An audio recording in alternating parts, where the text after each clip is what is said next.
Welcome, everybody, to this evening session of the IPS Singapore Perspectives Conference 2021, entitled Reset. My name is Christopher Gee, Senior Research Fellow at the Institute of Policy Studies, and I'm the moderator this evening. Before I start the session and sketch out what we hope to cover this evening and introduce the panelists, please allow me to run through some brief administrative matters. Please submit your questions for the panelists via Pigeonhole in the question submission section on this forum's page. You can do this at any time during the session.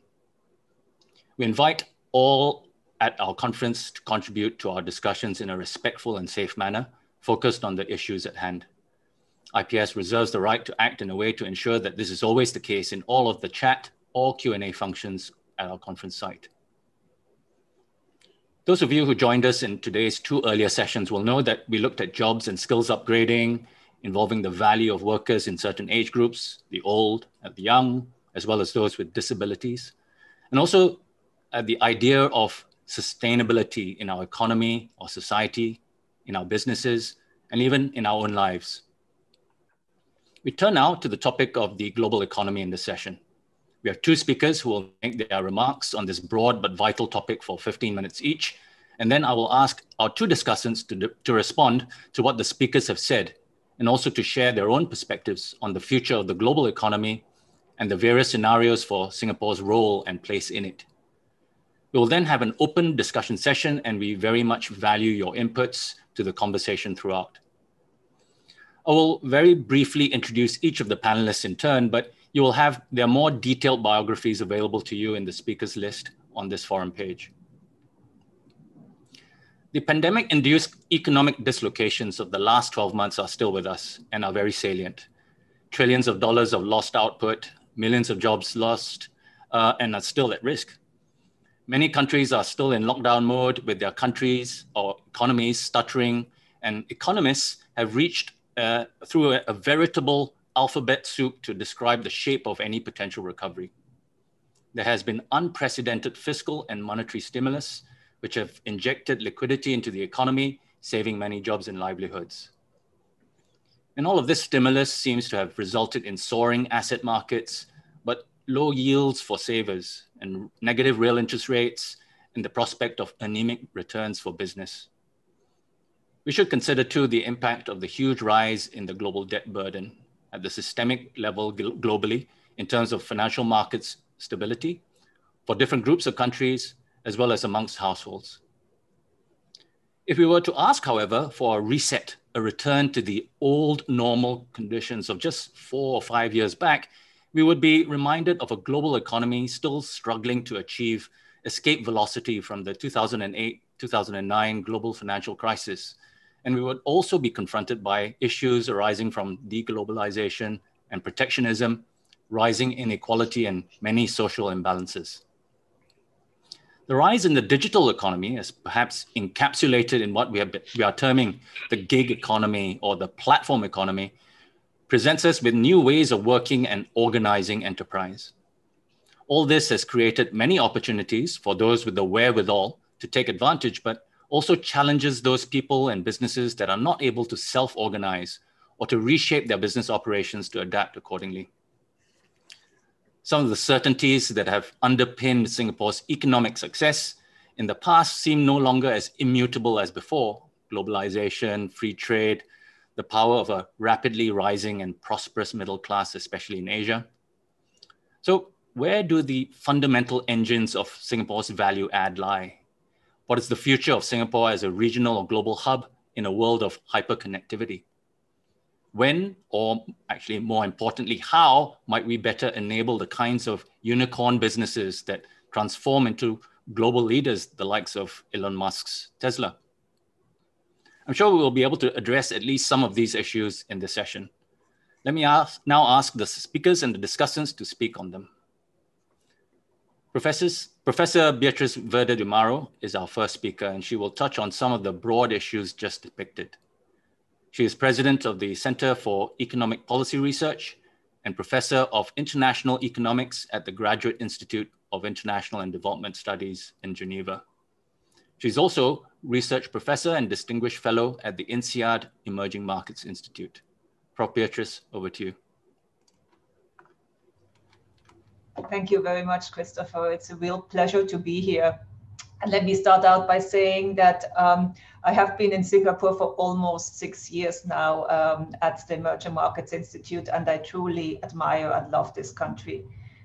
One of the things I so much admire is the determination to always look ahead, far into the future, and also what I perceive as a determination in Singapore to get ahead and to stay ahead. This is much, much more pronounced than in other countries that I am familiar with, and is something that others can really learn from Singapore. So this is why I was happy to accept this invitation to speak about the global economy. And I will speak about two broad topics. First, the legacy of this pandemic crisis, then the longer term outlook, and finally, a few thoughts on how this could, what this implies in terms of challenges for Singapore. In terms of the legacy of this pandemic, I think of it in terms, I think of four broad themes. The pandemic leaves behind a poorer world, a more unequal world, a world in which many countries face difficult macroeconomic outlooks and a difficult discussion about how to reshape their governments and central banks. And finally, possibly longer term scarring, both in terms of potential output and political repercussions such as polarization. So let me give you a few figures that are pertinent to this. 2020, the outlook, the last outlook of the forecast for this year of the IMF forecasts that the world will be, that GDP of the whole world will be declining at a rate of -4.4 and almost -6% for advanced countries. When you go onto the IMF webpage, you find some maps that show you how the distribution of growth rates are forecast for this year. And basically, it is a deeply red map. It's there are hardly any countries that will succeed in having a positive growth rate, and the green ones, i.e. the ones with positive growth rates for this year, are quite concentrated in Asia. Everything else looks deeply red. Moreover, when you try to understand what are the reasons, it shows that the COVID, the way that countries have dealt with the COVID pandemic, so the question of lives versus livelihoods does not pose itself in the broad spectrum. In other words, countries that have dealt with the pandemic in a better way, more successfully by keeping cases per millions relatively low, have also tended to have higher growth rates than the ones where there have been really large outbreaks in proportion to the population. This is not true everywhere, but the overall picture is this. The more unequal world this has left behind can be highlighted with a few numbers coming from the United States, where inequality within has already been a topic before, as we all know.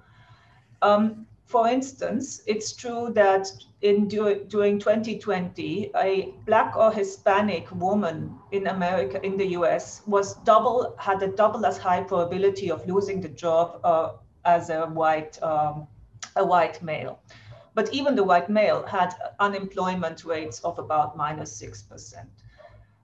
It's compared to the global financial crisis, interestingly enough, the age pattern is not quite the same. So it's not really age, it's not the young, which were the most exposed during the global financial crisis, but it's more or less through all ages. What is very pronounced and even worse than in the global financial crisis is the less educated, the ones that have less than high school as education in the US, have been the ones most exposed to job loss. So these are some of the inequalities that we are well familiar with and that have, of course, already been a problem before the pandemic has strongly exacerbated them. Now, more unequal is also true across the world. According to World Bank estimates, about 100 to 150 million more people will be living in extreme poverty than this would have been the case in the pre-pandemic projection. And then there are the differences across countries in how much they were able to replace incomes. Christopher, you already mentioned that many countries have been very, very active with their fiscal policies, but also with monetary policies in sustaining incomes both of households and firms. This is mostly, of course, the case for advanced countries. But one of the consequences is that advanced countries are coming out of this pandemic with a debt ratio that is really at historic highs, has not been this high since the Second World War. Overall, the debt ratio of the advanced countries is 124% of GDP. And also for emerging markets, it increased quite a bit. It's now at more or less, you can remember, half, about 64% of GDP, according to IMF forecasts.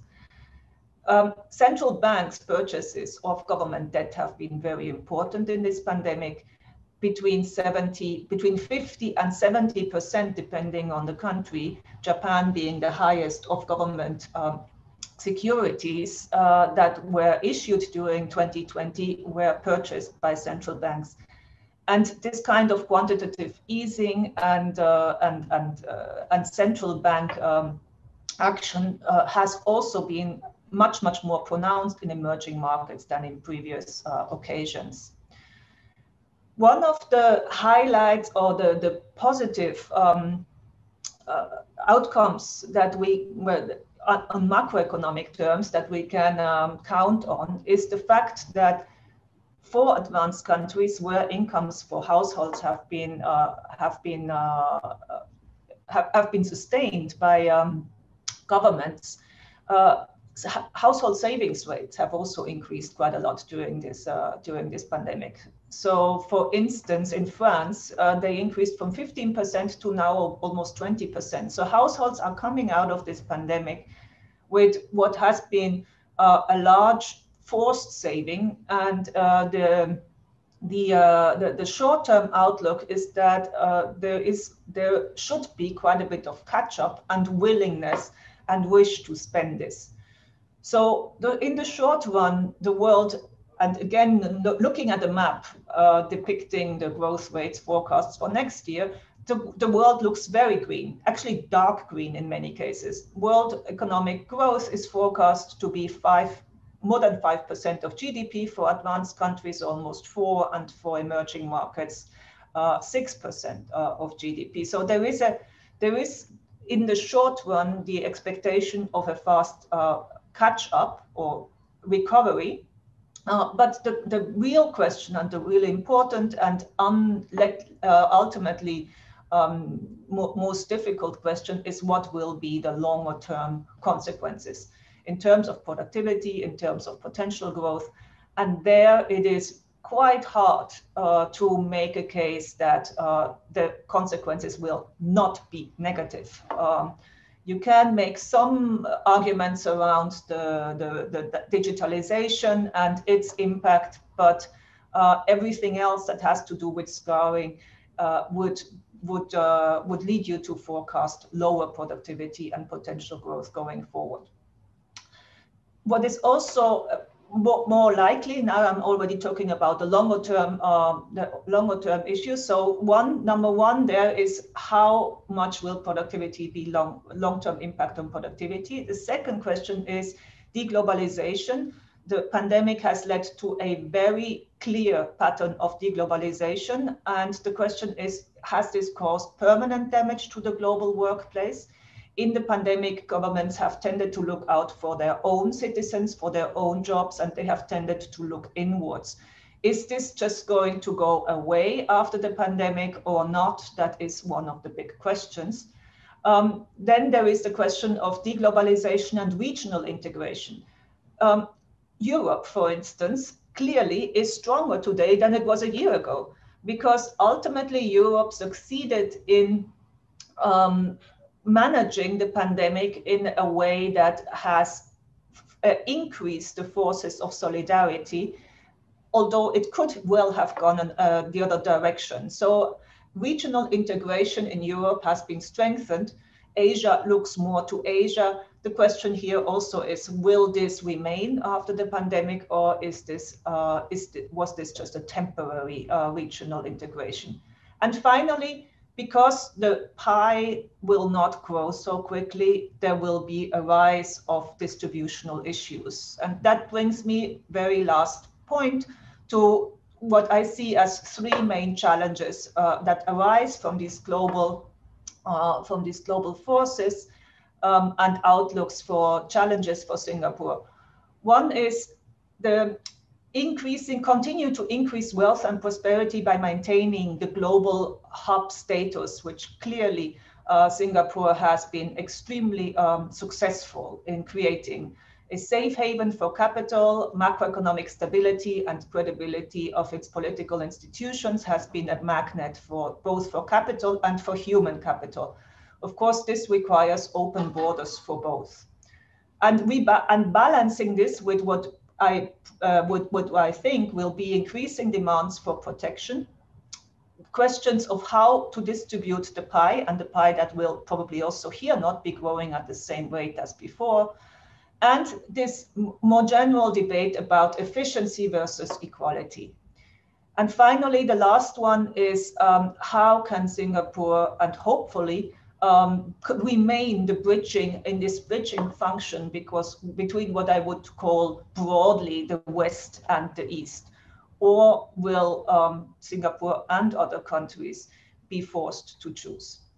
So that's my initial remarks. I look forward to the debate.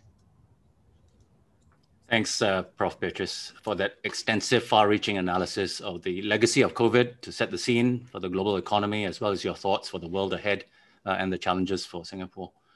You set out three areas where we should be looking at: the hub status, the issues about protectionism, and then finally, looking at the bridging role, that connectivity that Singapore provides across different regions in the world. Also, I'm interested in what you referred to as economic scarring, or to use a more technical term, the hysteresis that Senior Minister Tharman referred to this morning. I'm sure we'll come back to these matters later. We now turn the time to Professor Linda Lim, who is Professor Emerita of Corporate Strategy and International Business at the University of Michigan. Prof. Linda, over to you for your remarks. Hi. So I will focus my remarks on how long-term structural trends in the global economy will impact the Singapore economy and how we will need to respond. So the 5 long-term global trends that the pandemic is accelerating and deepening, not necessarily initiating, that I will focus on are technological advances, deglobalization, climate change mitigation, geopolitical tensions, and a focus on domestic inequality.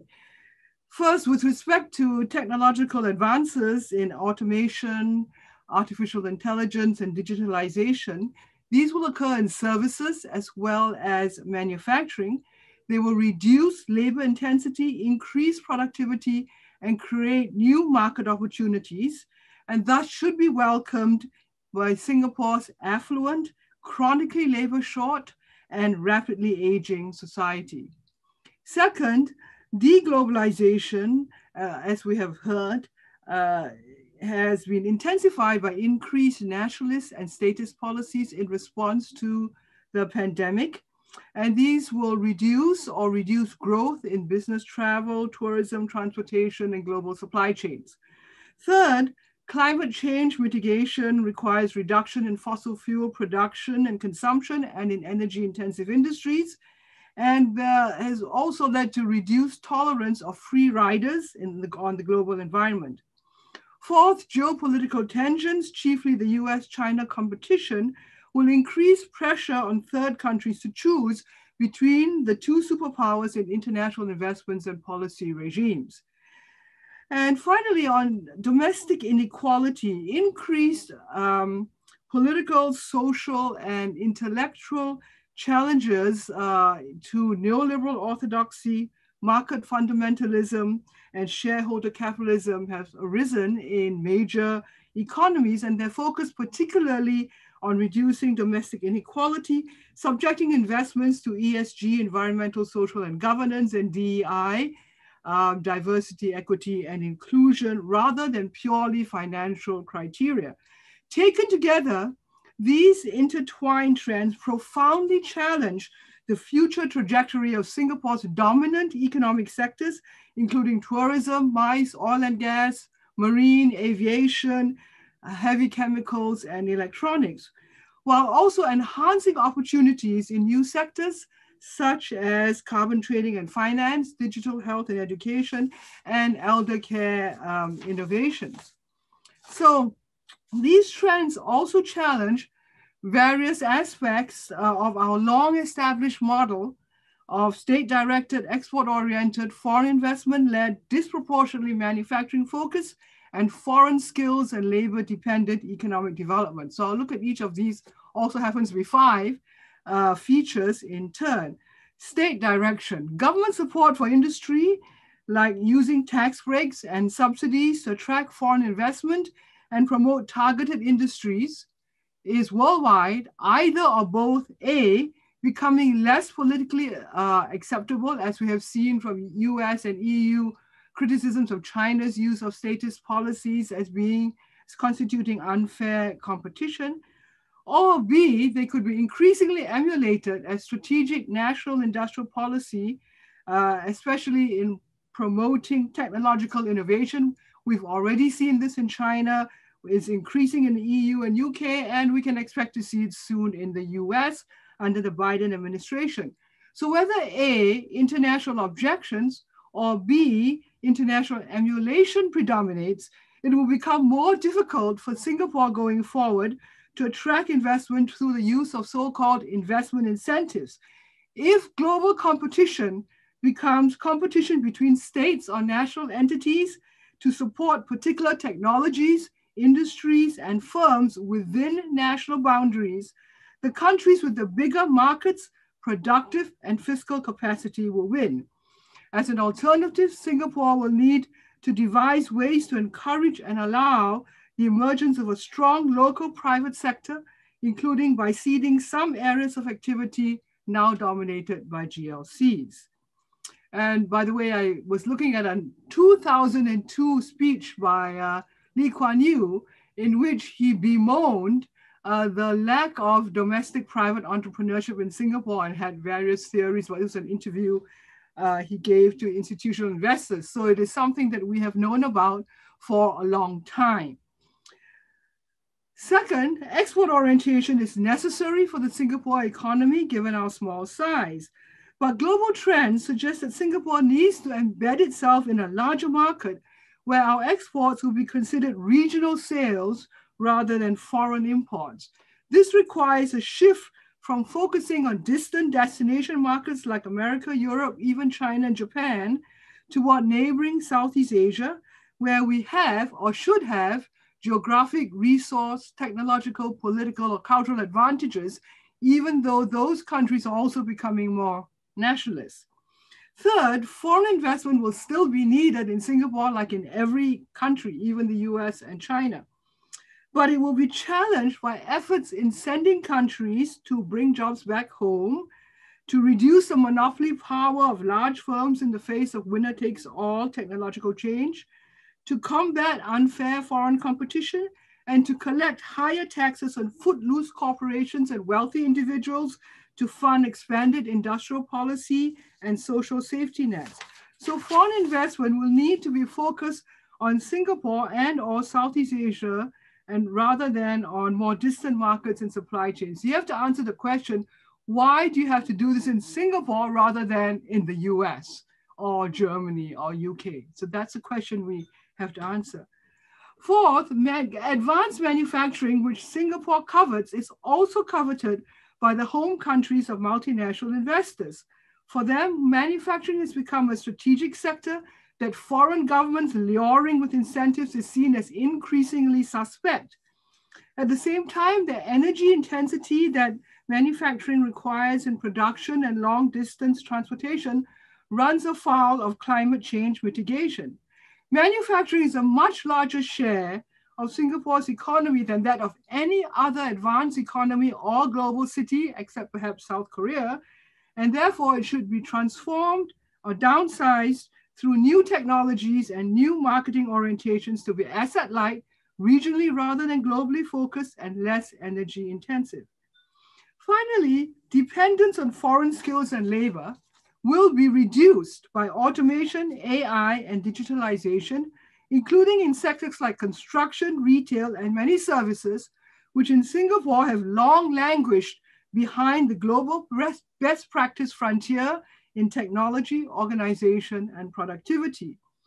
As one example, digitalization, which enables remote working, increases demand for services, but also increases supply-side combination.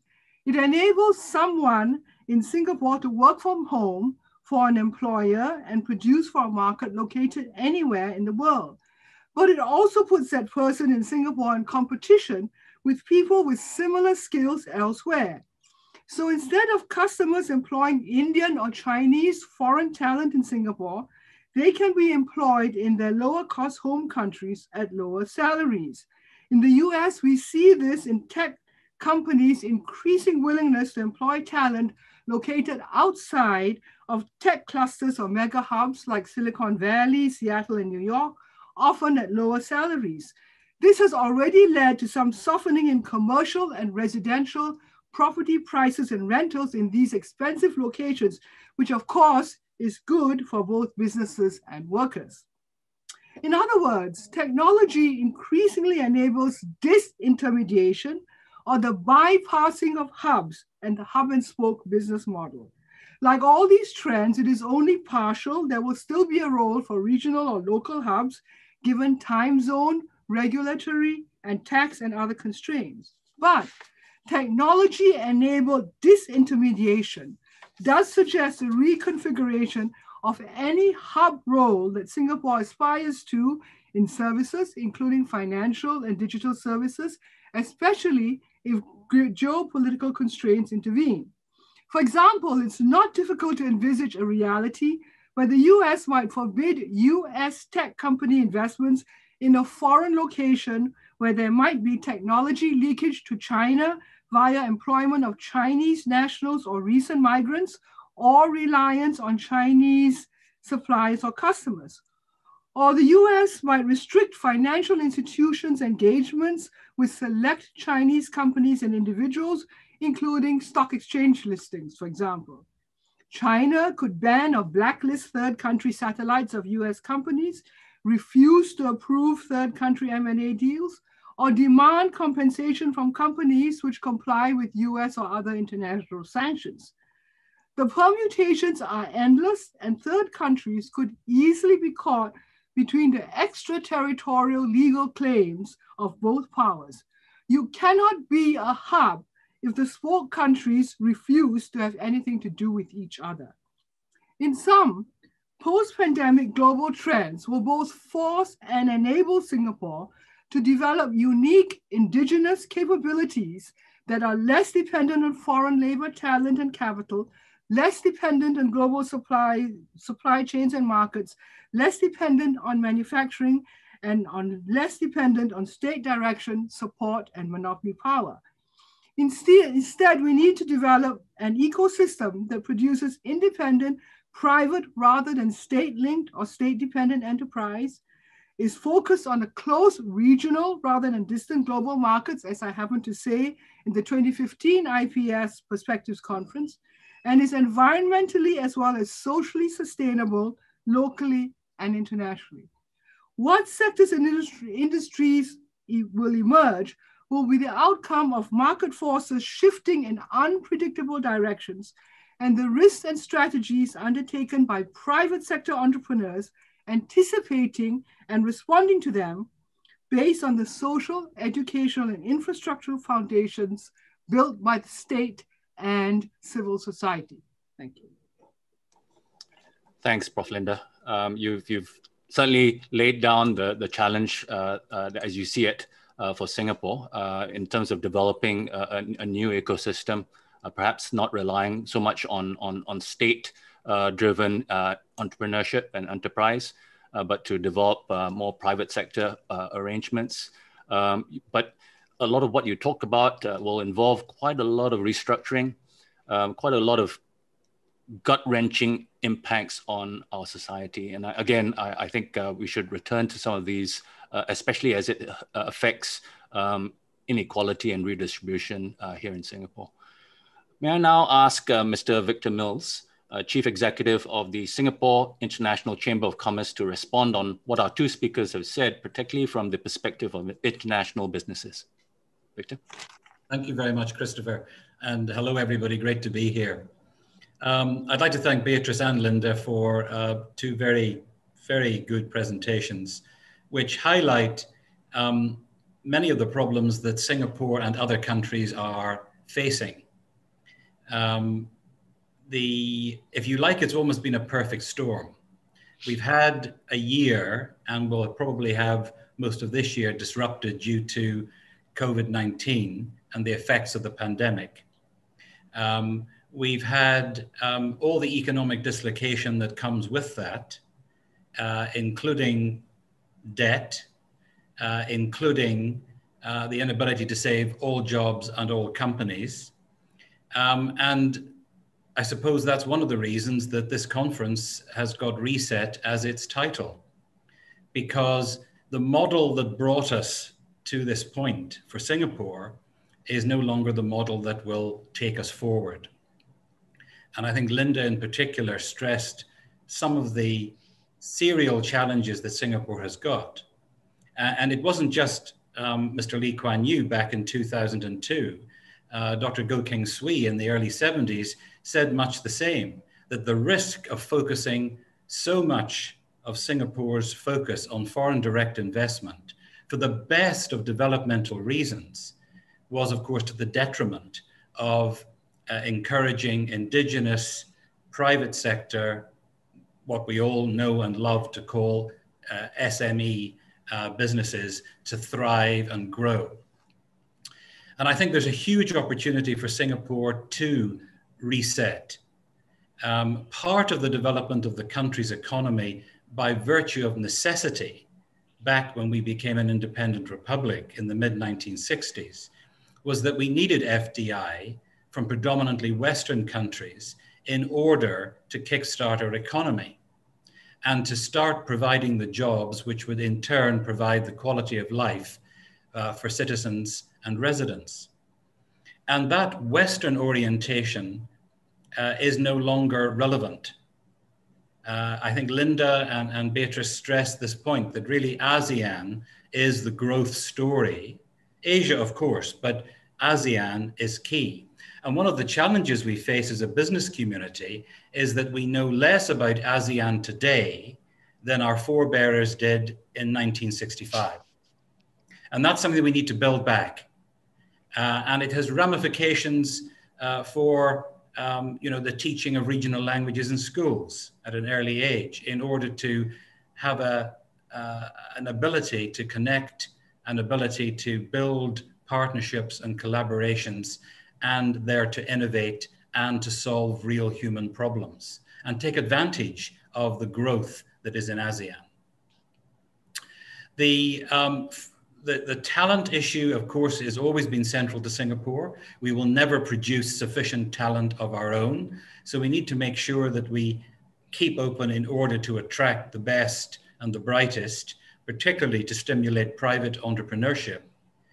But I think that, as Linda herself commented, FDI will always be part of the mix, but it will necessarily become less of a factor.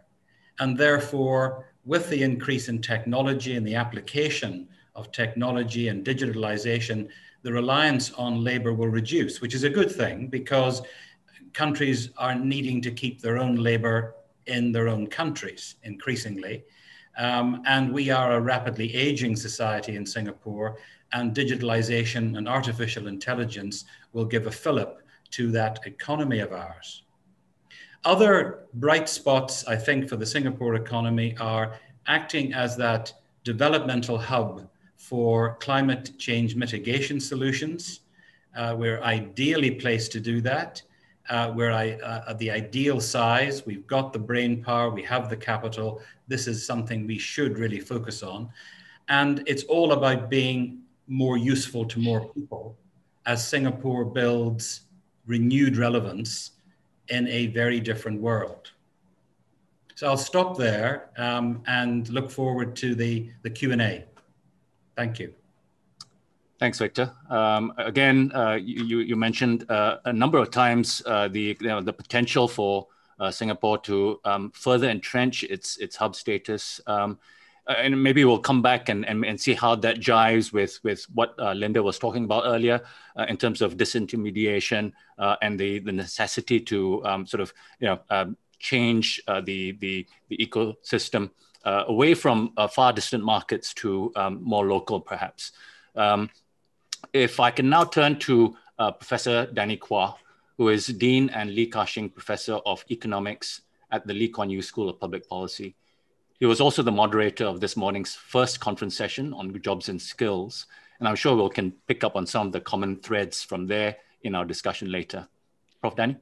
Thank you, Chris, and thank you, Beatrice and Linda, for such wonderful, vibrant opening statements on the challenges ahead of us. And thank you, Victor, for clearing some of these issues and putting them on the table so clearly. I was quite struck by how Beatrice's roundup of the problems that beset the global economy and beset Singapore's place in it, it had COVID-19 quite central in the analysis. A lot of the issues that we were worrying about in Beatrice's discussion, Beatrice's analysis, turned on what was happening to debt, what was happening to inequality, what was happening to fiscal space because of COVID. And Linda's comments were on much longer run trajectories, issues that go well back before COVID and that will continue to be with us. And so in my comments, what I'd like to do is pick up on both of these threads, disparate that they are, but try and weave them together, because I think it's by putting them together that we see a way ahead. So in thinking through what's been said, what I'd like to do is to, in the time that I've got, make two observations and advance one proposal for Singapore's economy. So two observations, one proposal. So the observations will pick up on what Beatrice and Linda have said. My first observation is that when we talk about the COVID-19 global pandemic, we need to acknowledge that it is a shock that is, on the one hand, profound, and on the other hand, differentiated. What do I mean by that? Well, it's profound. COVID has infected 90 million people worldwide. It's killed almost 2 million people. How is the pandemic differentiated? Well, when you add up the numbers across different parts of the world, they actually are quite different. The US, the international system's hegemon for almost the last century, it has 4% of the world's population. But to date, the United States accounts for 25% of the world's infections and 20% of the world's global deaths. It is also the world's richest economy. In contrast, fast forward to different parts of the world, those parts of the world that Beatrice said in that IMF map, which I've just brought up as well, look safer. China, Singapore, New Zealand. These three nations, which are very different in political complexion, very different in size, but together they have been successful in dealing with the COVID-19 challenge at the same time that their economies are set to take off. In China, New Zealand, and Singapore, COVID-19 deaths per million have hovered between 3 and 5, between 3 deaths per million and 5 deaths per million. In the United States, 1,136. And let's not let the EU get away with suggesting that it's actually done quite well in this. The EU, 891 deaths per million. If the United States had the same death rate as Singapore, instead of 376,000 deaths today, would have seen just 1,600. If it had the same ratio as China, just 1,100. But is this differential just a reflection of economic choices that each nation has made? Well, I suggest no, for the same reason that Beatrice has shown us in her description of the map. When I correlate the death statistics with growth forecasts going forwards, the relation is first positive. The more deaths, the more you've been able to get your economy sort of still traveling along, but then it turns decidedly negative. The lower the death rate, the more your economy is going to be able to come strong in recovery out of the recession. This repeats and draws out a bit what Beatrice told us in the session. The story is a dynamic one, and we need to learn lessons from different parts of the world on economic policy intertwined with COVID policy.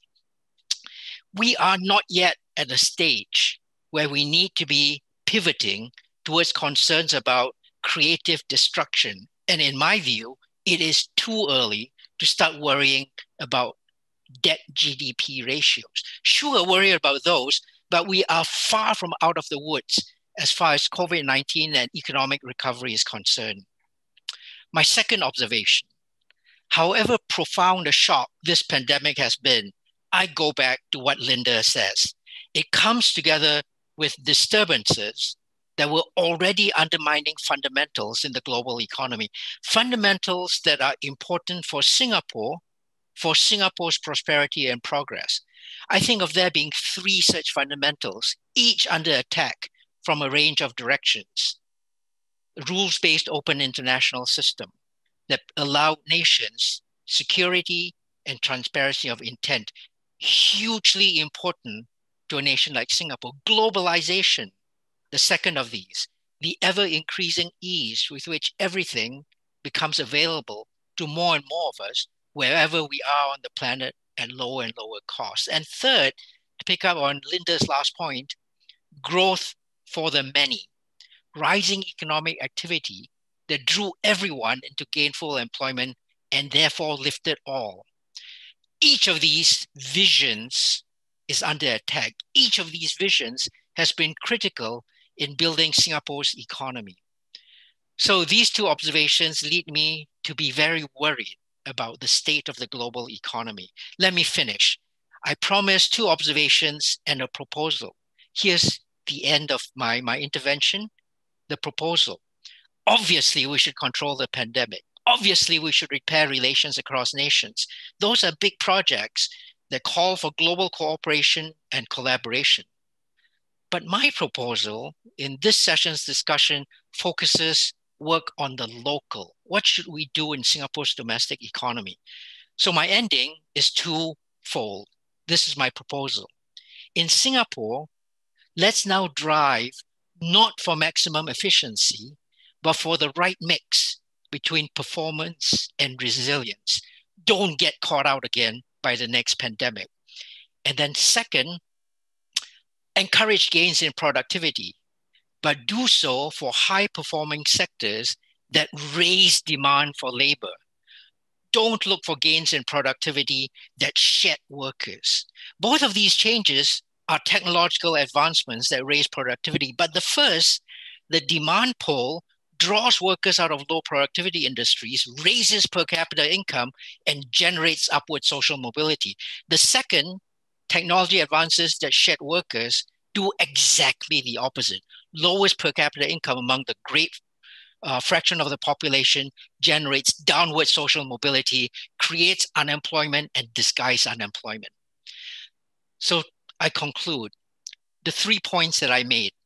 COVID and the geopolitical situation have placed the global economy and Singapore's economy at risk. We all remain at risk. Let's not worry yet about challenges that will come 2 years down the road. Finally, any crisis is a terrible thing to waste.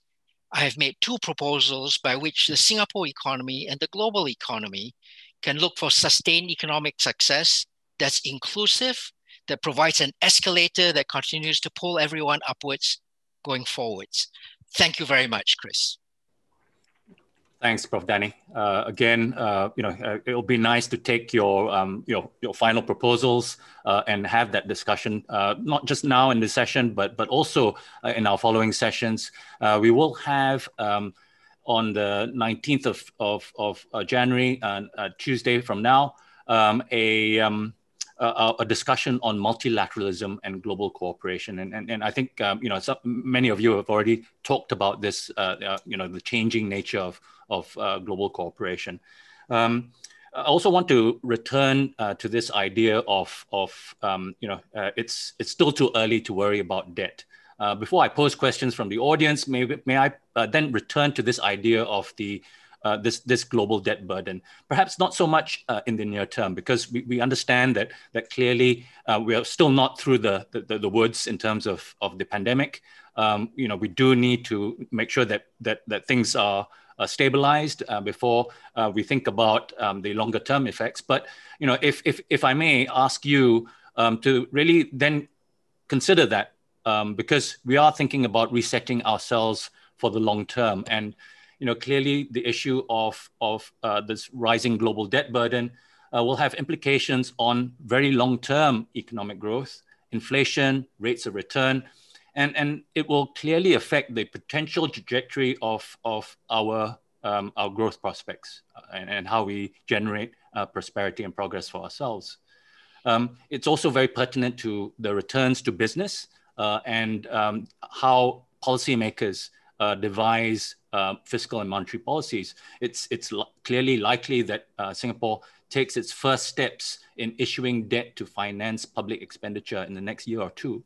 So if I may ask you to chime in with your thoughts on this issue, maybe ask Professor Beatrice to kick us off on this issue, and then we can go around the panel. Yes, very happy to. Debt and debt crisis are actually one of my specialties. I have been studying sovereign debt crises and their repercussions for many years. There used to be a specialty of emerging markets, and many emerging markets, in fact, did get to the limits of debt tolerance quite frequently, and in some cases serially, very famously, of course, Argentina, but also others. So let me start by saying that the beginning of last year, or in the early period of the pandemic, the question whether we would be looking at a typical financial crisis in emerging markets, namely a sudden stop of inflow of capital, was very relevant. And it was one of the things that the G20 focused on really early on.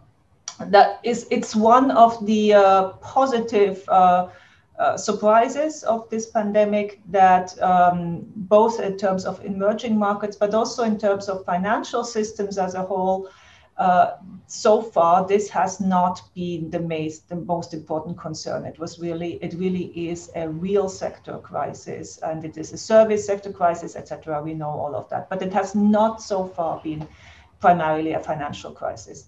So looking forward now, does this mean that we are out of the woods? Obviously not, because debt levels are high and will rise. In all forecasts, they will continue to rise because too fast a withdrawal of stimulus and a austerity would be one of the mistakes that the IMF and others are already clearly warning of. The other side is that I do see that there is a certain fear of debt and a dislike of seeing debt levels that have historically not been observed in peace times like this. And that right now, one of the absolutely crucial questions is what markets expect in terms of the conditions for financing debt. And right now, for many countries, these conditions continue to be extremely benign. So I was looking at interest rates in Switzerland. For 50 years right now, they are negative for government debt. 50 years. I mean, this is absolutely crazy. but that's the reality. Many governments can issue debt at very, very low rates, and this is expected to continue for quite a while.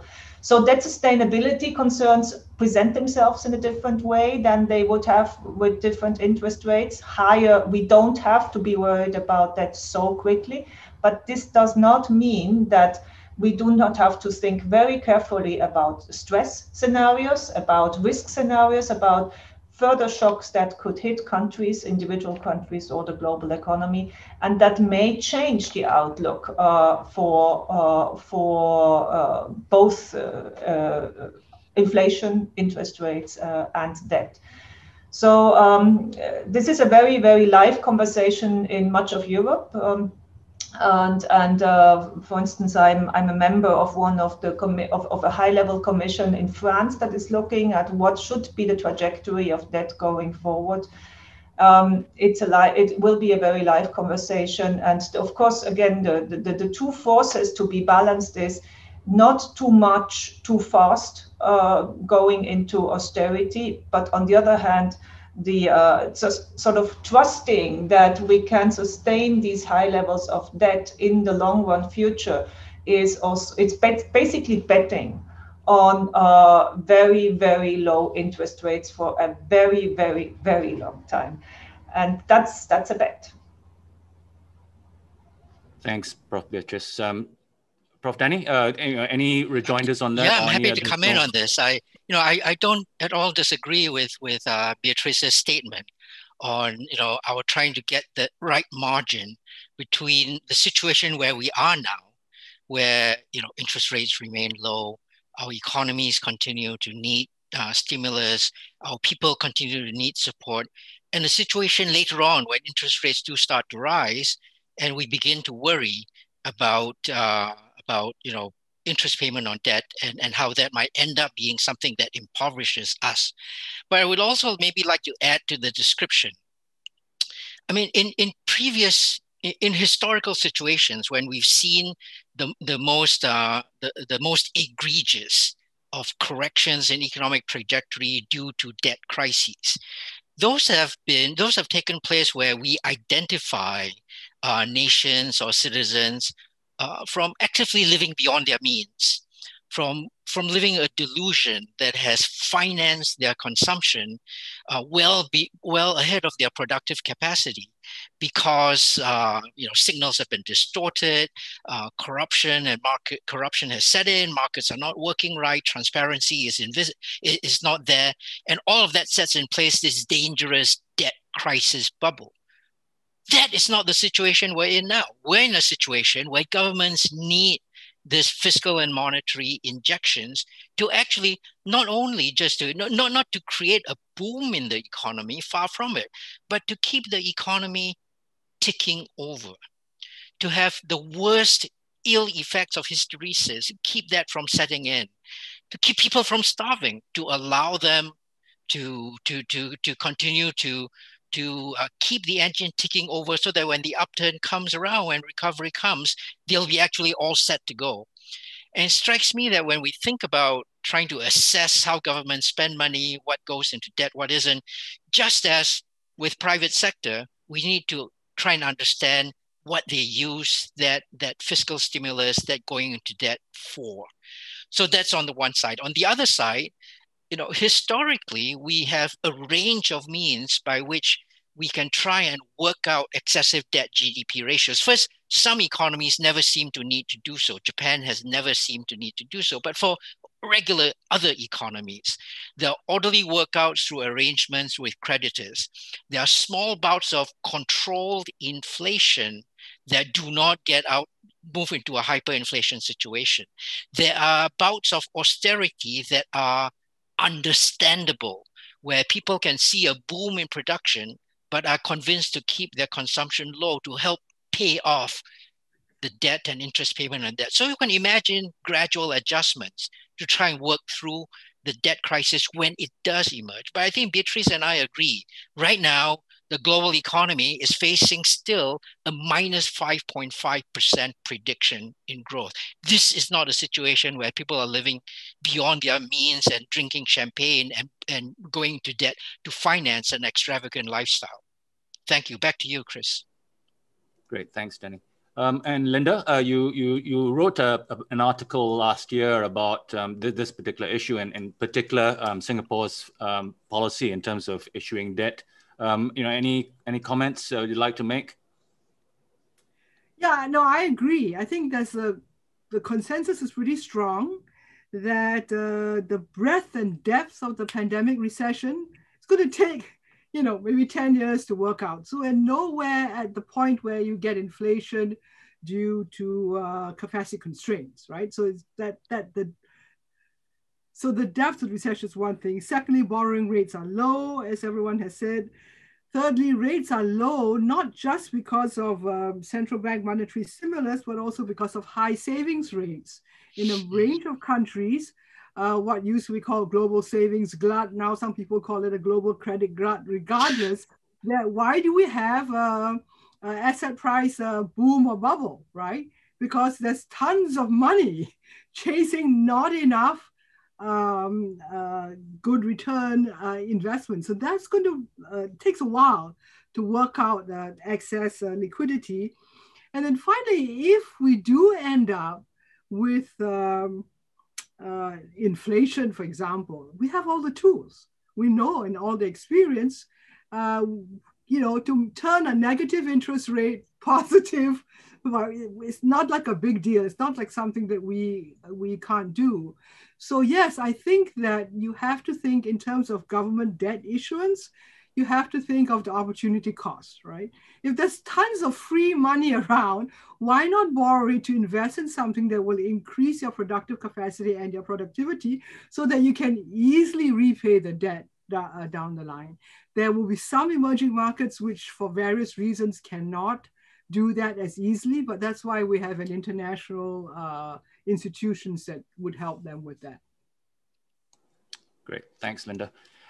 Maybe I can turn to Victor now, because it does have implications on businesses and the way that they calculate their investment returns. The risk-free rate is negative, as we just heard. And I guess, what does that mean for the prospect of investment and business, expenditure investment? Well, first of all, I think the debt issue it's not as if anybody wanted to get into this situation, but the whole world virtually has been forced to do it. And therefore it was completely necessary and will be for some time, as my fellow panelists have said, in order to mitigate the worst effects of the pandemic on those sectors of the economy that have been most impacted: hospitality, travel, aviation, aerospace, and so on, and retail for that matter. But the debt crisis, it needn't be a debt crisis if the debt can be managed in a collaborative and sensible way. And the fact that it is a global problem, given the extraordinary impact of this virus, the chances are that are better than there would be at any other time. And I agree completely with Beatrice on the point that this is not your typical Argentinian problem of the 1970s or 80s. It's not. In terms of what it means for business, you look at the stock markets, there's an awful lot of money sloshing around looking for a home. So I don't think there's necessarily a crisis of investment. It's what is going to get people the best possible return. And as always, that's where businesses will be thinking, what are the problems that we could solve as a business? How much can we charge for those services or those products? Who can we get finance from to help us build our capabilities, capacity, distribution, and so on? So I'm very positive that the debt that governments across the world have had to take on to keep people on life support will be rationally managed, because it's in everybody's best interest that happen. because we are interdependent, interconnected like never before, and we are all in the same boat, bailing the water out. Great, thanks, Victor. It sounds as if the panel is largely comfortable with the idea of the kind of the global debt burden and what it's being put to, the uses to which it's being put. The thing that I maybe want to then probe further, because it does link into a couple of the questions that have been posed online, and maybe I can just pause here and ask the audience to again continue to pose your questions to our panelists via the questions box in this forum page. We've got already a few, but maybe if I can take some of these questions and then group them and then pose them to the panel, please, if you can, we can do that. That'd be great. So the question that I think is linked to our just this completed discussion on debt and its effects is the idea that we have this disconnect between sort of asset markets and the continued uncertainty in the economic and business environment. So that's one angle, this disconnect and maybe how that might be resolved. But maybe more importantly for us is the issue of the effects on distribution of these gains, the winners and losers. So if you can maybe have a think about this effects of the rising asset markets on the issues of growing inequality, that'd be great. So if I may, ask I don't know, Beatrice, would you like to kick off and take that? Well, the rising asset prices, in particular stock prices, have had an effect which at the top has meant that wealth has increased. So at the very top, some of the most wealthy people have had a good pandemic in that sense. The bigger issue, though, is in terms of numbers, is the one that I was emphasizing when I was talking about the rising inequality, and that is, in fact, among the people who have the lowest education, who already had the lowest wages to start with, and who now also have been at the highest risk to lose their jobs, especially in countries where the way to deal with the pandemic was through unemployment and then maybe in some cases support to households, but not everywhere. Not all countries had the fiscal space or the opportunities to do this. In many countries, as we know, also around here, around Singapore, Philippines, for instance, there was a lockdown without the support to people. So it's the already those who were on the margin, possibly even on the margin of poverty, that have been hit most severely. And this rise in inequality, how much this will reverse and how quickly is really a big question, because that brings us in part to the question that you were asking before about hysteresis. When you have been out of a job for a long time, is the job still going to be there? Are you still going to be the right person for the job? This assumes that the jobs are not changing, but at the same time, one of the consequences of this pandemic, I think as Linda was very rightly emphasizing, are going to be some major structural changes also in terms of the composition of the sectors that will be growing going forward and those that will continue to decline. Talking about tourism and other sort of service sectors that will not come back.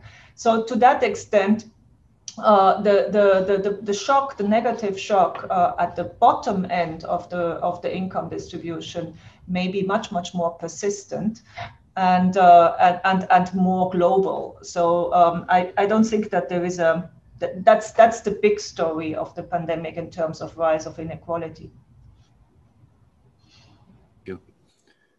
Prof. Danny, any? Yeah, well, thank you. Thank you for raising this. It's a very tricky question, Chris. I think that on the one hand, there's a convenient, easy explanation for this disconnect between financial markets, asset markets, and the real economy, right? Cheap money, monetary stimulus in many other parts of the world have fueled the rise in asset prices, seemingly without bound. Now, that's supposed to be part of the monetary mechanism where rising asset prices make financing investments cheaper. At the margin, investments should rise, real activity should rise. And of course, not only did this not work in the COVID-19 pandemic, it's probably a good thing that it didn't work in the COVID-19 pandemic. Because remember, the whole point of shutting down economic activity was not because we did it on a whim, was not because we were hit by a shock that shut it down. It was because we were trying to keep people from getting sick and dying. And that was why we had to sort of throttle back on economic activity. So some of this has been an economic policy that had unintended consequences, but we're left with this disconnect and is hugely consequential going forwards. I am a bit hesitant about pushing the inequality connection as much as maybe some of my fellow panelists have done, because what really is critical is that the pandemic means that human-facing value-add economic activity is now more difficult to do. And that happens at low levels of productivity with certain kinds of low-wage workers. It also happens with high levels of productivity, high-wage workers. There are high-wage sectors, high-productivity sectors for which that's not an issue. Distance presence, programming, distant finance, all of these things happen as a separation. Those are the ones that have been successful. So we really need to unpack the connection between the COVID pandemic and inequality. Is not always the direct linear one that I think is easy to try and blame. I think the complications that emerge, the kind of outbreak that we saw in foreign worker dormitories here in Singapore, Chris, you'll remember the dark days of April and May. That could also just as easily have come out in groups of old pensioners, groups of old age pensioners. They were all living together in Florida. So gated communities elsewhere in the world that put rich people in close contact with one another. So it's really unpacking the physical and scientific nature in this pandemic before we tag inequality as one of the big culprits here. Having said all that, given the way we've constructed our economies, this is an issue, which is also part of why I think that we need going forwards. It's not, we shouldn't be thinking about building back better. We should be just thinking about building better. Forget about the going back. Forget about going back to the old structures. Build structures that are resilient, that keep us from having to put poor people constantly in contact with other poor people. We remove that, it'll be a huge change, and then we worry about the inequality issue separately. Cool, that's great. Thanks, Danny. Any thoughts on this, Victor, Linda? Particularly, maybe on the topic of distribution, right? And I think Danny talked about certain groups of workers, of people that are going to be continue to be disadvantaged. Are we thinking about maybe the tax regime? And if I can introduce that comment, that topic or the concept, maybe would you like to have a go at that? Go ahead, Linda, please go ahead. Oh, sorry. Yes, I think the pandemic has, as we've all noted, highlighted trends that are already underway, like increased inequality, including the inequality not just among categories of labor, but between capital and labor. So in the US, for example, there is talk of more capital gains taxes, estate taxes, which Singapore incidentally doesn't have, right? We don't have capital gains tax and we have zero estate or inheritance tax. So if you're interested in inequality, if you're interested in fiscal sustainability, if you're interested in discouraging excessive exuberance in asset markets, whether it's property markets or capital markets, then there is a positive role, not just a redistributive role, but an efficiency argument for capital gains taxes and inheritance taxes. And I think we'll see a lot of that coming out in the US in policy discussions going forward. And of course, the US, the reason we talk about the US is not only because it's the largest economy, but because there's the most research. You know, people are just doing research constantly. They have all the data, they have all the research. Doesn't mean that what happens in the US is the same everywhere else. But I think that you can tie your initial question of asset markets versus the real economy with the inequality aspects through the tax regime. And that's something that people, including Singapore, will have to rethink. And Victor, you know, again, that might impact on businesses. What are your views? Well, I think Singapore has had for decades a progressive tax system, and my guess is it will have to be more progressive, both because, of course, businesses are doing less well and therefore not making as much profit and therefore be paying less tax, and it will be the higher earning or wealthier segments of society that will have to bear more of the burden. So I think that is almost inevitable. It's a question of when. In terms of inequality, there has always been inequality, and pre-COVID, there was already so much negativity and a negative sentiment among so many workers in so many countries about the effects of globalization.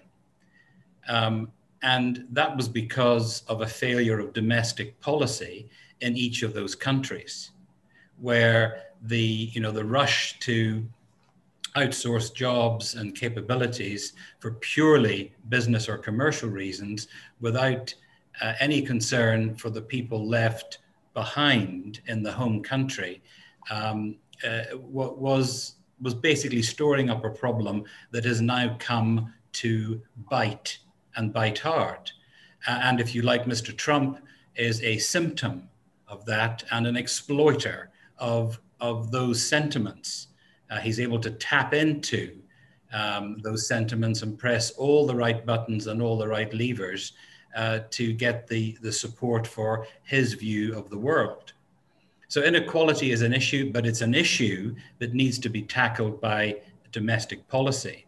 And of course, Singapore has probably been the most socialist capitalist state in living memory, because we have always been a heavily redistributive society.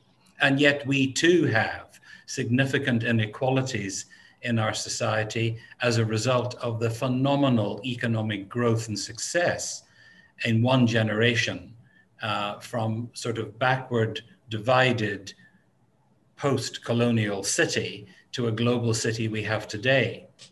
And I can remember 36 years ago when I first came here, we were a much more egalitarian society than we are today, because affluence and economic success, whether you like it or not, divides people into those that benefit, the haves, and those that benefit less. So the inequality issue, I agree with the speakers, must be dealt with, but it's a job for domestic policy to tackle. Finally, the issue about the difference between the stock markets and the real economy is largely because the stock markets are barometers of investor sentiment about what's going to happen in the future, because they're always looking for the next big thing to make a return on. And that's why you get this, in addition to all the stimulus that has happened because of the pandemic, this is why you've got this big disconnect between stock market activity and real life for ordinary people on Main Street. Great, thanks, Victor. And maybe we can then move on to other questions. I think they are related, and really talk about this hub status that I think Linda talked about. I think everybody talked about it. The Singapore's hub status going forward. Linda mentioned this idea of the threat of disintermediation on Singapore's hub. But I think also, Victor, you talked about the possibility of the emergence of a green financing hub. And I think, we can imagine that there are other areas where Singapore might also develop this capability to connect people, of course, in the region, but also globally. So again, if I may, Victor, you've just spoken, but maybe I can throw that back to you first, and then the other panelists can also weigh in if you want to. Yeah, I mean, I think Singapore's relevance as a hub to the region will change and evolve, but it's still very relevant, and it still will create jobs and business, provided our services or goods are relevant to the region that we live in.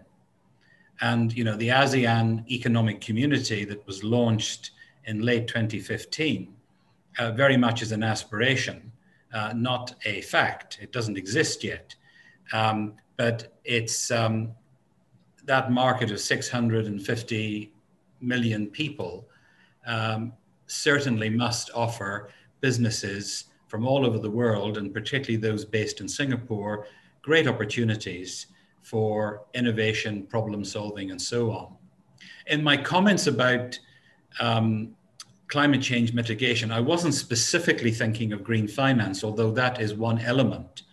I was thinking more of climate change mitigation solutions, which we can test bed in Singapore and then roll out and adapt for other markets. I think that is a huge opportunity for the business community in Singapore. Great. Linda, any thoughts? Yep. Yes, I mean, I think because Singapore is small, because we have, are rich, have, good educational foundations and so on, there should be many opportunities for us to develop, not necessarily as a hub. I mean, the hub is kind of implies connecting other parties. And I think that is not something, you want to be an origin hub, right? Not a connecting hub. And one of my disappointments of observing Singapore's economic development over the last 40 plus years, including reading every economic reviews committee report, every economic strategies committee report for the last 30 years, which are all the same. So the underlying analysis has not changed. It's our response hasn't been up to the mark. I go with Victor entirely. Why were we and are we not a leader? Why are we always a follower? Why are we always a fast forward? Why did we not jump into, for example, decarbonization and so on, given where we are? And I think one of the reasons is because it's been too easy for us to piggyback on the monopoly profits of global corporations. Instead of, let somebody innovate somewhere else, and then we jump on their back and get a bit of the stream. I think we need to focus much more on originating ideas, innovations, not just following global trends. That's our long-term history. That's what made us. Our forefathers and mothers were all entrepreneurs who came out and took risk in Southeast Asia, as well, in Singapore, to that extent, was a natural hub. And I think this connects everything. If we look at jobs, for example, we know that SMEs and local private entrepreneurs are the source of most jobs everywhere, including in that most status of economies, China. Right? Over 90% of job creation in China comes from these small guys running around in the interstices of the economy. And we need to be like that, particularly because we are small. Our state, our piggybacking on big corporations is not going to help us, particularly when we don't know what, being status is fine if you're catching up, right? You're climbing up the ladder. But when you're at the top, there's nowhere to go. You either fall down or you fly. So we need to get ourselves into a mode where we fly. We don't just look for, oh, what niches in the global employment creation can we fill? And let's then train our people to fill that niche. And oh, what if that niche moves? You know, so we're constantly in catch-up mode, in follower mode. I think if you're talking about reset, a major reset that we need is to get back into doing initiation, being your own initiator of innovations, of enterprise, and of job creation. And where does that come from? We can't look for leaders elsewhere. We have to look in our own neighborhood.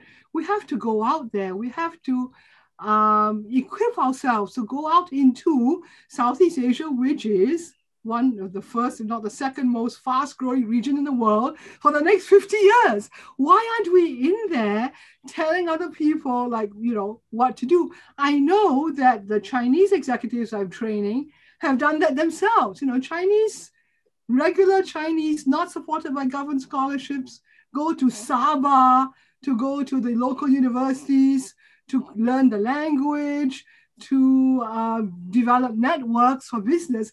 Because I think one thing the pandemic has taught us is that there are, I guess you could say, black swans everywhere, right? And so the state can no longer tell us where to go. Big multinationals can no longer tell us where to go. We have to figure that out for ourselves. And I think that is quite a different mindset shift that we need and that we can do. If we can't do with all our education, all our capital, then I think, as Lee Kuan Yew would have said, we're finished. Great. Chris, can I come in on this as well? Just a small thought on the hub discussion, which is fascinating. And of course, it's very much part of what all our policy concerns are. But one of the things that I thought I was trying to organize the way this conversation was going. We talk a lot about how we can be a hub in this, we can be a hub in that. What should we be doing to do this? We are talking about the supply side of being a hub. We're talking about providing hub facilities. We don't talk a lot about what the demand side is. Who's on the other side of the market that we want to be a hub for? What's the need? What's the itch that we want to scratch with our hub status that would really consolidate and solidify our position of relevance and gain, not just for the people here, but for the region. So when you think about this, I thought, one of the issues, painfully, we're aware of how COVID-19, which should have brought the entire world together, has actually been politicized in all kinds of dangerous ways. Well, here's an idea. Why don't we be a hub that is a center for disease control? We have the intellect, we have the science and engineering expertise. We need to be bringing people together across the region in a concerted way, not competing away rents meaninglessly, but in a concerted way. And that's the direction, it seems to me, that we should be pushing our hub discussion. What is the itch we're trying to scratch? Who's on the other side of this market that we want to be a hub for? Back to you, please. Great. Beatrice? Yes, it's very convenient that I was exactly going to talk about the fact that in my view there is a large demand for hub functions and for actual intermediation, for connecting. And I am making a bit of an association between Singapore and Switzerland. And Switzerland has also been a country that has traditionally had a hub function that brought different parties together, and that used this function very well for its own benefit to also develop its own industry, its own services in particular. So where I see a huge demand is, again, in this analogy, is in the safe haven, essentially, status, which then leads to the financial hub, leads to the fact that Singapore is growing in the area of private wealth management, that it is and will remain one of the places where people think that they want to have their savings because it is safe and because they trust the institutions and they are convinced that there is going to be both macroeconomic and other types of stability. All of those properties I have just mentioned apply equally to Singapore and Switzerland. So that you could say, well, it's already there.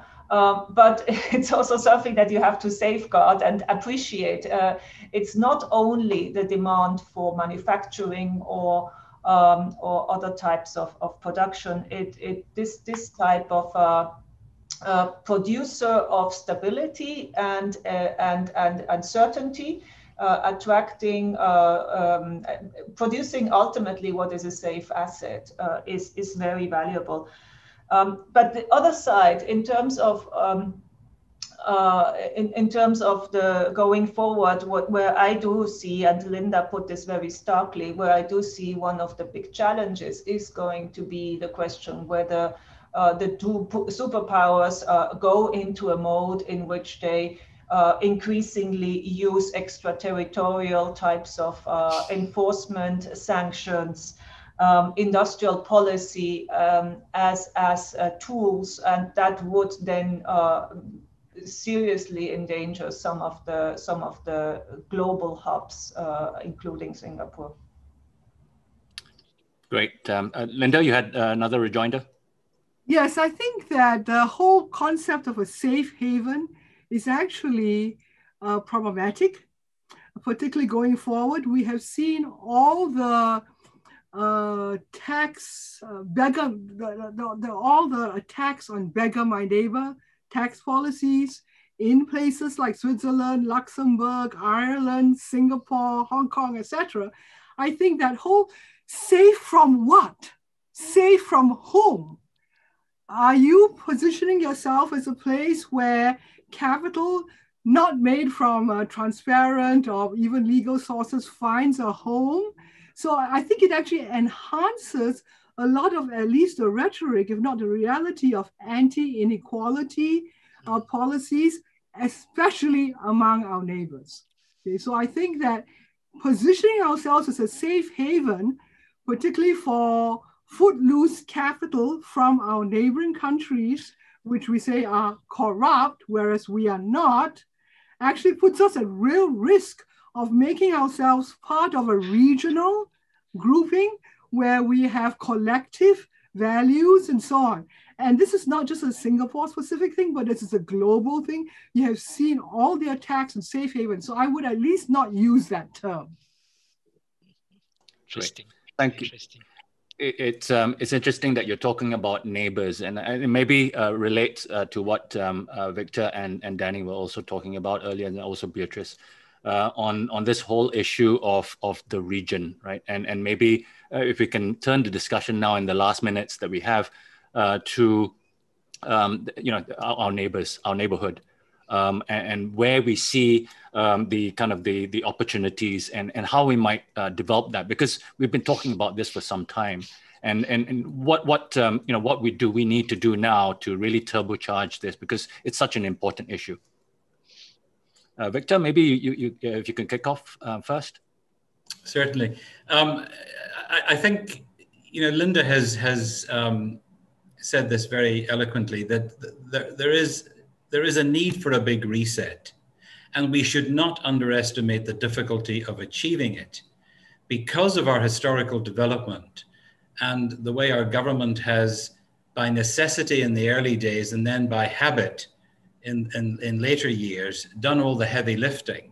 It has created a certain dependency mentality which actually depresses entrepreneurism. And we really, if we're serious about resetting, and I know that we are, we really need to think about how we address those issues. Turning to the region, it's exactly Danny's point. Who are we trying to serve and what do they need? And until we know what people need, we can't collaborate and build partnerships and build solutions for them. And I think that's critical. And that's what I meant by my comment earlier on about the fact that we need to know more about the region. Because of the birth of Singapore as an independent republic, we looked to the West. And at the time, the region was a much more dangerous place than it is today. And we need to, if you like, pivot and reset to the region and start working out what people need and then build those solutions and, by definition, those businesses for us that we can meet those needs. I think that's the critical thing. It's knowledge of the region and what it needs. Danny, Linda, please go ahead. Yes, I think there are all kinds of areas where we need not to be at odds with our region. Like, for example, keeping their capital safe from their tax authorities. That's not something that we want to do, to specialize in. Things that we're good at, education, health, that digitalization enables us to do with and for other people, and something in which we should be, but for some reason are not on the cutting edge, environment. Let's just go into that. That's enough. Yeah. We have a hinterland, of 700 million, 800 million people or whatever that need education, health, environment, and capital, including human capital. So it's not that hard. It's also areas in which our local entrepreneurs can do stuff. I mean, I've been in Pontianak, right, in Borneo, and then you will have some little shop there run by a Singaporean who is teaching English or teaching music or whatever. We can use the pandemic and our so-called good performance in it, to show this is what we can do, we can help you. There's a lot of soft stuff going on. One of the things that's evolved from the pandemic is the awareness, at least in the US, that you don't just need hard tech skills, you need soft skills to interact with the customer base that's using the tech. And we can develop a competitive edge in the soft skills, including language, culture. I can literally fly to Jakarta and back in a day, why not? In the same time zone and things like that. So I think I absolutely agree that we need a reset. And it's not a completely unknown reset. We have been talking about this in 30 years of Economic Strategy Committee reports. Great. Thanks, Linda. Danny, maybe a few remarks. You made some points about the kind of the nature of how we might take advantage of certain opportunities. For example, taking advantage of workers. Where I think you mentioned that this labor and the different layers of labor. Maybe you can final. I think that really intriguing, this last conversation we've been having about ASEAN and the region. And I did, as you say, Chris, wanted to marry it back to some of the proposals I had described earlier about how we manage labor market transitions. And I think that sort of the pan-region vision that both Victor and Linda have expressed so well is something that's really important for Singapore to continue to advance on. I mean, not just, certainly in terms of the other side of the market that we provide hub services for, while at the same time, we take care of the distribution of income within the nation. So we make sure that everyone is on that escalator being pulled up by high productivity, not being shed downwards by labor shedding. We need to marry these two visions together. But then we mustn't forget also some of the things that all of us were talking about earlier had to do with engagement with the wider world, the change in geopolitical rivalry, the attacks on globalization, the turning inwards of so many societies. We need to figure out how to traverse that still. And what we ought to be doing is attempting to think about how ASEAN can help multiply the position of our thinking. Right? One small state with 5.5 million people won't always have the same impact speaking on the world stage as the fastest growing economic region in the world with 650 million people ripe for middle class transition, hungry for middle class consumption.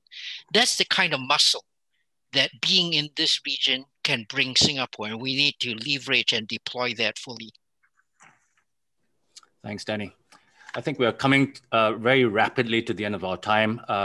We've had a great discussion around many things around the global economy. I think I leave tonight this session on a rather optimistic note. I think we talked about the issues resulting from the rising global debt burden, but I think all of you were quite comfortable with this idea. We have the opportunity to do good things with debt and focus that on the right productive investments. We talked about our hub status, and again, I think you offered some opportunities for us to sort of explore different hubs and maybe how we can sort of reposition what we do, our value add, when we offer our hub, our place, our Singapore as that hub, maybe originate more services and be more of a center rather than a gateway. May I, and also then we talked about the opportunities in the region which we've been talking about, and I hope we do in the next 10 years sort of capture a bulk of these. May I bring this session to a close and convey our thanks to all the panelists, Professor Beatrice Verde de Maro, Linda Lim, Danny Kwa, and Mr. Victor Mills, and all of you for joining in at this late hour and contributing to the discussion. Please continue to put your comments on the session's discussion topics in the conference chat, as they will be very helpful as we proceed through this conference. You will also be able to review the recording of this session at your own time on this conference page. So again, thank you all on the panel. If I can sort of round up a round of applause for everybody, it's hard to do in this setting, but please accept our sincerest thanks. We now take a break for a day or two. The next session in the conference is in the society track on Thursday and is entitled Identities and Cohesion. The session starts at 10 a.m. Singapore time on Thursday, and we look forward to seeing you there. Good night. Thank you. Good night, everyone. Bye-bye. Thank you. Thank you. Good night, everyone. Thank you.